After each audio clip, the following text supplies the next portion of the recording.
Hello, welcome to Workplace Wake Up. I'm Jen Shaw. Every week, I spend about 15 minutes covering legal developments, introducing you to interesting guests, and providing some entertainment to start your workday. We are going to talk about quiet quitting today. I am fascinated by this topic. I'm mostly fascinated because I think it's interesting that people are acting like it's a new phenomenon, but I know plenty of people who've been quietly quitting their entire career. So let's talk about this. It's very interesting. The idea of quiet quitting is, of course, you're not outright quitting your job, but you're quitting the idea of going sort of above and beyond. So you're still performing your duties, you're still doing what you're supposed to be doing, you're meeting deadlines, you're doing your tasks, but you're not hustling. You're not trying to be the best. You're not being defined by your work.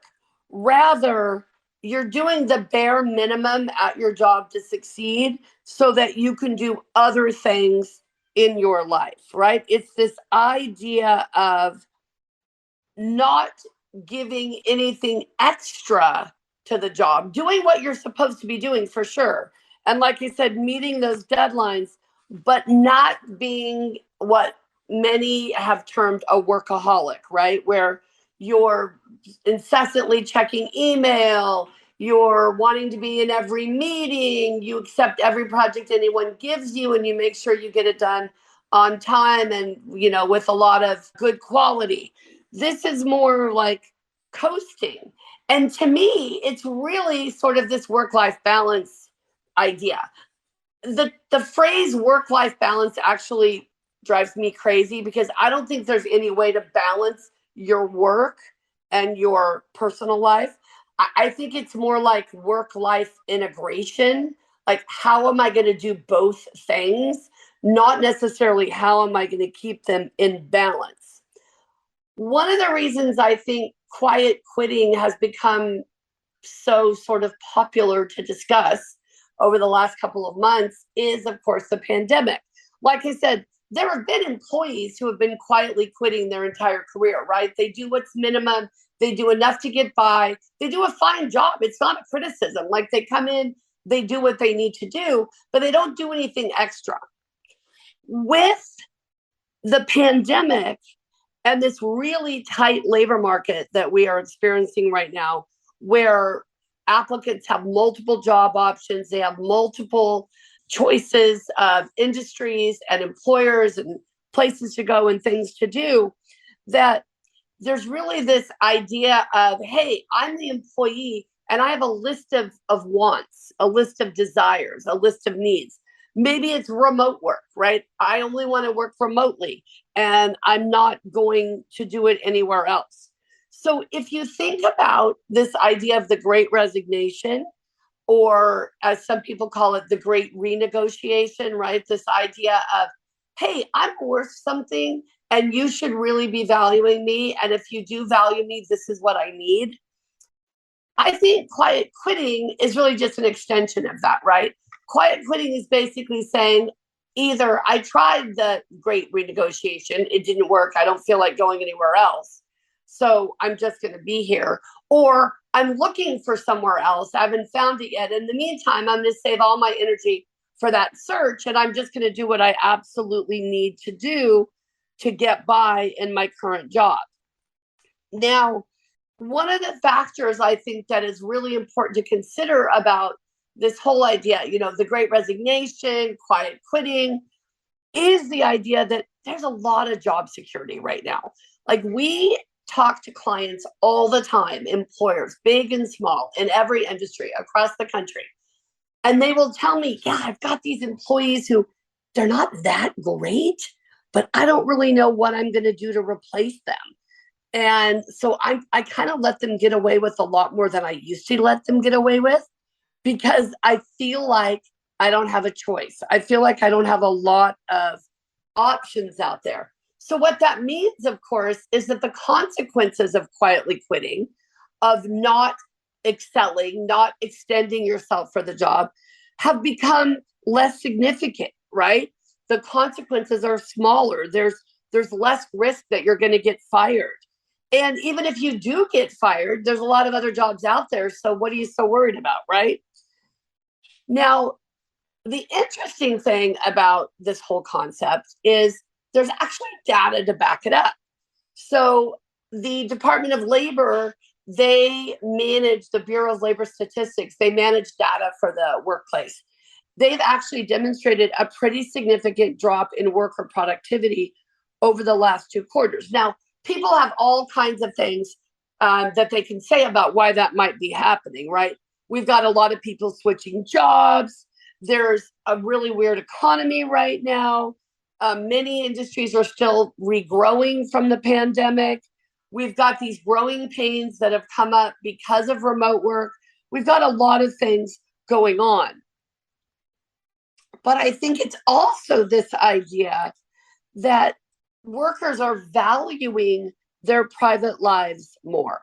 And I know that I certainly struggle with this idea.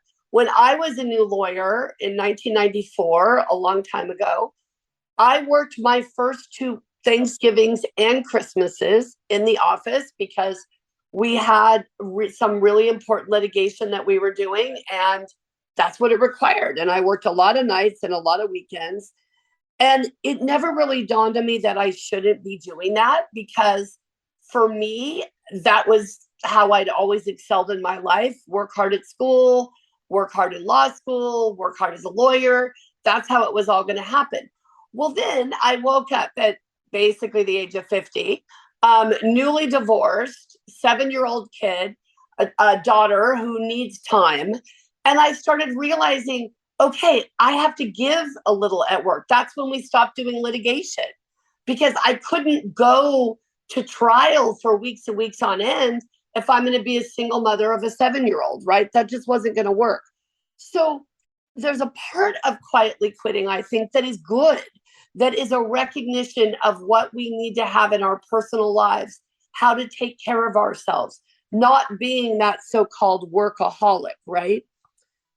I also think, though, that employers need to take a step and really look at, why would their workers be quietly quitting?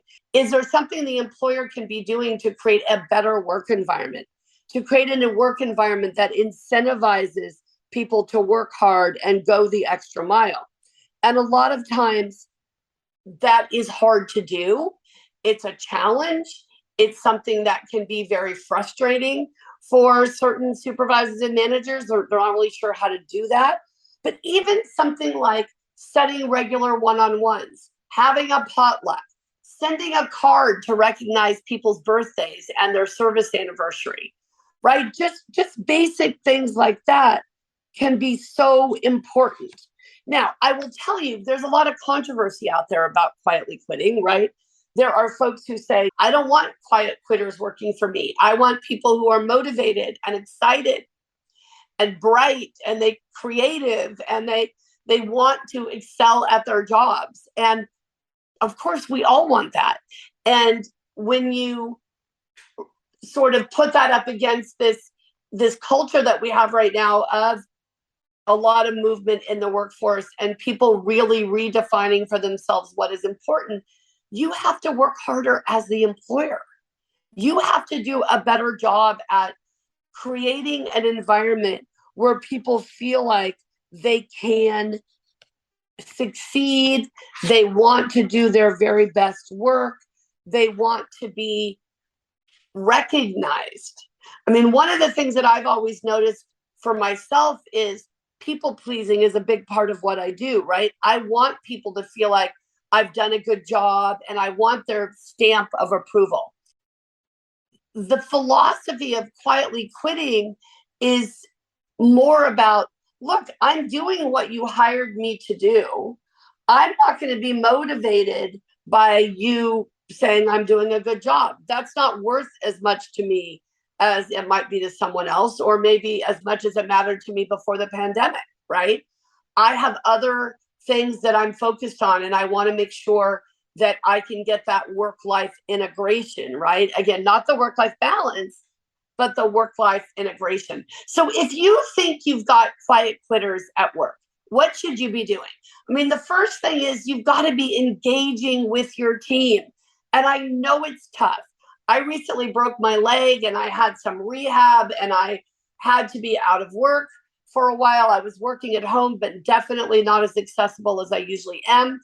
And it was really tough. And I felt like I was canceling meetings and missing emails. And it was just a hot mess. And I apologized to our team because I said, I'm grateful for your patience during this time. I know it hasn't been that great. So I've got to find a way to make it a little more efficient and a little more helpful to everyone. So you have to be willing to look at yourself in the mirror, right? You have to be willing to get that feedback and to understand what's going on and what people are thinking and what's making people tick. Because the bottom line of it is you're responsible for your organization's culture, right? You've got to do what you can to motivate, to engage, to inspire your employees to do their very best. And I don't think it's enough to say, well, this is a new philosophy, and because of the pandemic, people are lazy. I've read that. Unmotivated. I've read that. I just don't think that's true. I almost think quietly quitting is sort of a cry for, look, I need my leaders to do a better job. I need my employer to care more about what I'm doing. Just the little things that might matter to folks if, for example, they have a family member who's ill or they are having a challenging time with some other personal issue. Something where you can connect with your folks. And of course, you've got to be careful. You don't want to be constantly prying into your employees' private lives. But if your employees think you don't care, or if you're an HR department where you've got managers out there who really aren't as focused as you would like them to be on engaging with their employees and really being an effective leader, do some training. Get an expert in there to talk about what needs to be done. Get them a coach if you need to. Because I think quietly quitting is really a symptom. It's really a symptom of something that we need to improve. Our culture, our management, our leadership style, our work environment. There are areas that we need to do better in. And if you think about it from that perspective, you realize that you as the employer, the supervisor, the manager, the HR director, you really have a lot more control over quietly quitting and the great renegotiation and the great resignation than you might actually have thought, right? You have some real authority and power in changing that dynamic. Now, listen, are there always going to be people who are doing the bare minimum and they don't care what you do? You can be the best manager or supervisor on the planet and they're still not going to be motivated. They're still not going to do what you think they should do. Sure. But I think most people as a group, they want to do well. They want to be recognized for good performance. They want to be appreciated for the value they bring to the organization. So take a minute to think about quiet quitting. Think about whether you think you've got any of that going on in your workplace. And if you do, get creative, talk to people, figure out what you can do to improve that. What's going to make people more motivated and more excited and more dedicated to what you're doing at work. Thank you all for joining us here today. We'll see you next time. If you enjoyed this episode and would like to spread the word, please share it with others, post about it on social media, and/or rate and review it. Of course, you can also follow us on LinkedIn, Facebook, and Twitter, and email us at info@shawlawgroup.com. Workplace Wake Up, including its guests and hosts, do not provide legal advice in this podcast. Do not act upon any of the information discussed in this podcast without consulting a licensed attorney in your jurisdiction.